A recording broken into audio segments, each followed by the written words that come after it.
Serious Men, released in the year 2020. Ayyan Mani is a middle-class man living in Mumbai with his wife Oja. He belongs to a lower caste Hindu family and has lived his entire life in poverty. Hence, Mani's only wish is to give his children the best life that he can. For his economic and social background, Mani has achieved considerable success in his life. He works as the personal assistant to the renowned astronomer, Dr. Arvind. He is often scolded by the arrogant doctor who treats his employees as his slaves. Arvind is passionately involved in finding out if the meteorites that land on Earth have microscopic alien organisms in them. For this purpose, he needs to conduct an experiment that will require a lot of funding. One day, a minister visits their institution to discuss the funding of the project. The man understands nothing about the experiment but is ready to provide money because he trusts Arvind. Mani comes to the realization that if someone doesn't understand what the other person is saying, they will doubt their own intelligence and assume the other person is smarter. It eventually becomes a life lesson for him. He starts reading the dictionary every day and choosing the most difficult word to use in a conversation. Then, he uses his vast vocabulary to pretend to be of a higher social class than he is. Using the same technique, one day he takes his pregnant wife to a resort where they hang out by the swimming pool. When a staff member informs them that only the residents are allowed there, he confidently lies and gets the services for free. While at the pool, Mani tells his wife that the youngsters playing in the pool are the fourth-generation people. He explains that the first generation is the one who doesn't know the importance of education. The second generation realizes its importance late in life. The third one is provided with the best education their parents can afford. And by the time the fourth generation exists, their parents are rich enough for them to afford swimming at an expensive resort. Mani is determined to make his child the fourth generation and skip the others altogether. A few minutes later, the manager and a staff member approach him, having found out about his lies. Oja pretends to have severe cramps to avoid being convicted, but her water breaks while she's at it. The bystanders help to give birth to a baby boy by the pool. Using his favorite dictionary, Mani writes a letter to his boss and takes a 2-month paternity leave after the birth. They name their kid Adi and take great care of him. Adi uses a hearing aid and is not the brightest kid, but his parents love him dearly. When he turns 6, they take him to a prestigious Christian school. He is asked several simple questions but stays quiet throughout the interview. Because the candidates are selected in terms of their IQ, Adi is disqualified. Then, the parents take him to another school, claiming that they have come upon Arvind's recommendation. The admission officer rings Arvind and finds out that he didn't provide a written recommendation letter and just wanted to get rid of Mani. Mani overhears them talking and is furious at his boss for disregarding his son's education. In a press conference when Arvind is the primary guest, someone from the audience asks him how he's so sure that the alien microbes have already entered the Earth. He gives them a vague scientific answer and insults the man for the dumb question. The incident makes a mark on Mani's mind and he thinks about it a lot.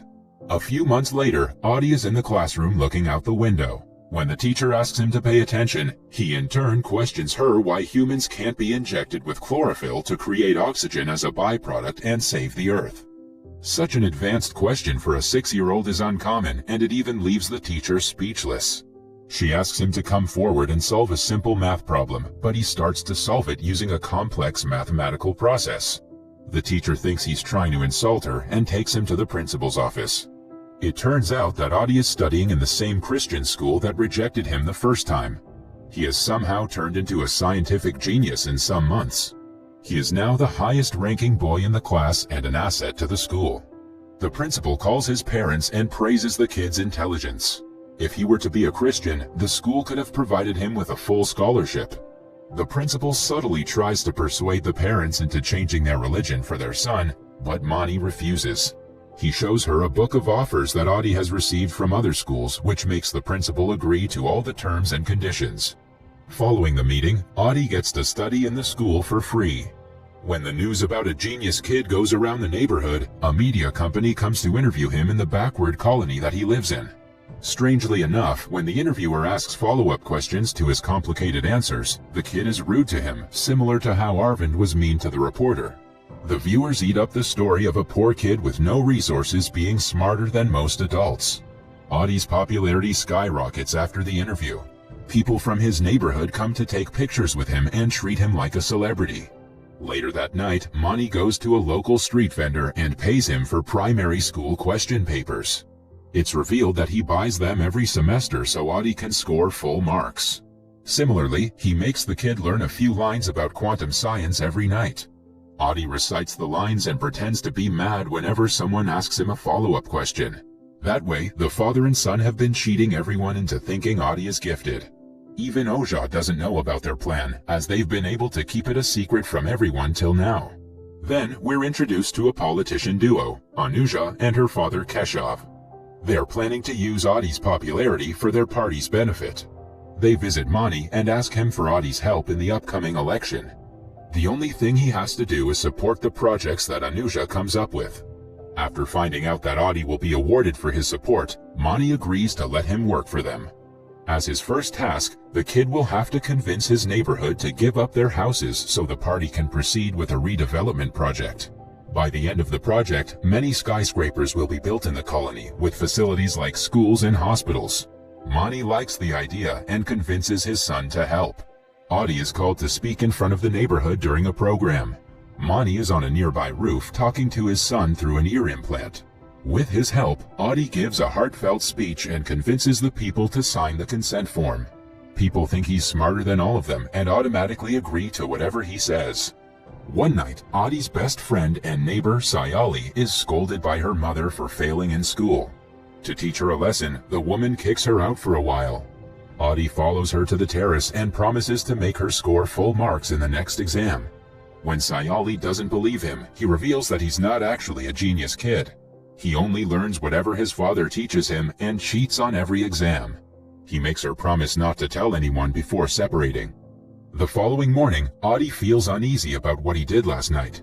He asks Mani if they can share the secret with their best friends, but Mani is strictly against it. He explains that his best friend is Adi's mother and he hasn't told her, so the secret is only supposed to be between the two of them. At school, Sayali asks him to recite a multiplication table in front of everyone. Adi regrets telling her about the secret and storms off. She apologizes later, but it doesn't make him feel any better.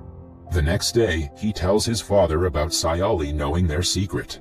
Mani panics and brings Sayali to the terrace. Her father works as a janitor in the same institution that Mani works in. He threatens the little girl that he will kick her father out if she tells anyone. The poor girl swears on her life and stops teasing Adi at school. The next day is a big one for Arvind.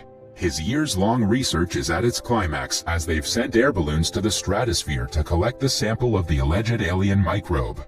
However, the results come out negative, which means the funds to take the research further will be taken away.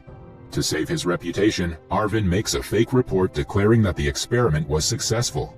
When Mani gets his hands on the report, he remembers what Arvind had done when he needed help to admit his son to a school. As a payback, he shows the negative reports to the officials that cause them to fire Arvind for fraud. He feels accomplished after teaching his boss a lesson after years of being treated like a servant. But then, only a week later, Arvind is called to Adi's house as the chief guest of an annual program. He meets Adi and quickly figures out that the kid is no genius. Mani begs him to not tell anyone, promising to get him his job back. Arvind doesn't believe that he has such connections, but he agrees to give him a chance anyway.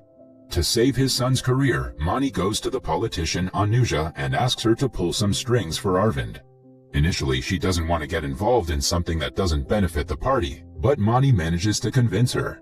Anuja decides to write a letter to the Home Minister for Arvind's project's restoration. In turn, the doctor keeps his mouth shut about Adi.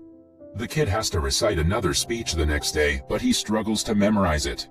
A frustrated Mani scolds him and pressures him to do better. The nagging is too much for Adi to take. By now, he's tired of keeping up with the lies that harm his mental health. At the next program, he can hardly speak. When nervousness gets the best of him, he passes out in the middle of the speech. He's immediately rushed home, but Anuja asks him to get better soon because he has a busy week ahead. Somewhere else, the Science and Technology Ministry considers taking Arvind back because of Mani's efforts. But then, Arvind finds out that the one who exposed his work was also Mani. Furious at the betrayal, he sends a letter to Anuja and her father exposing Adi. They call him out for being a fraud but cannot take an action against him since their party's reputation depends on it. When Mani returns home that day, he finds Adi having a mental breakdown. He cannot stop crying and recites the speech continuously. Mani sits down and watches him pace around the house, finally realizing what the pressure of being a genius has done to his son. He is even more horrified when Adi starts banging his head on the wall. Just then, Oja returns home and inquires about what is going on. For the first time, Mani tells her the truth about Adi's intelligence. She wishes to have been sold into slavery rather than marrying him. When he argues that he did everything for Adi, she accuses him of lying. She knows that he did it for himself and for his false sense of accomplishment. Mani finally gives up and starts looking for a way to end the story he has created. The following day, he arranges a meeting with Arvind in an art museum. He hands the doctor a letter of recommendation that he got from the minister. According to it, Arvind is bound to be reappointed to his position. When Arvind refuses to be bribed, Mani claims that he doesn't want anything in return. The museum holds a picture of a pregnant farmer and her son. As they talk, Mani reveals that the woman in the picture is his mother, and the 5-year-old kid is him. When a British photographer came to their village back in 1991, the villagers were told that whoever poses for the best picture will be awarded 10,000 rupees. When Mani's mother initially went to be photographed, she was told that she looked too healthy for a farmer. Hence, his father starved her and made her lose 5 kilos in 2 weeks. The picture the photographer took after that won a competition that made him $200,000. As a reward to the family, he gave them $150.